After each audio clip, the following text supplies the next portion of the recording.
Matthew Doherty is a security expert, former Secret Service agent and managing director for Sikich, and he joins us this morning. Good morning. Good morning. Thank you for having me. I think people are wondering how someone with a documented history of mental illness who comes out of the military is not red flagged and is not in a situation where his guns are taken away. No question. This is inexcusable.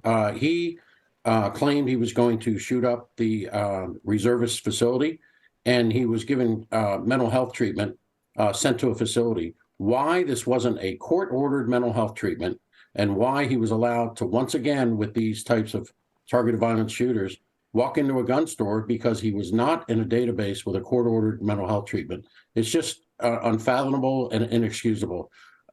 Many of these shooters go through life stressors such as divorce. Check the box for him. And one of the facilities was where allegedly his ex-wife worked. So this had all the earmarks of a red flag, and yet nobody took ownership to make sure it was a court-ordered mental health treatment and make sure he could not once again with these shooters legally obtain the weapon. And let's talk about what you think is being done to find him. It sounds like he has survivalist training. What do you think is happening right now behind the scenes? They are looking at friends, family, neighbors, and looking at his social media, if he has any, and look for influencers and followers and people that may be related to him socially. So there's a wide net being cast to interview anybody associated with him and all of his past dealings with any facilities. Is there a profile for someone in this situation that may be some predictors? Yeah, I mean, I want to be clear. Nobody can definitively predict violence, and there is no demographic profile. In other words, it doesn't know race, ethnicity, and personal grievances. However, life stressors, interest in mass violence, he had that on social media and expressed that interest. He was hearing voices. Auditory hallucinations is a warning sign.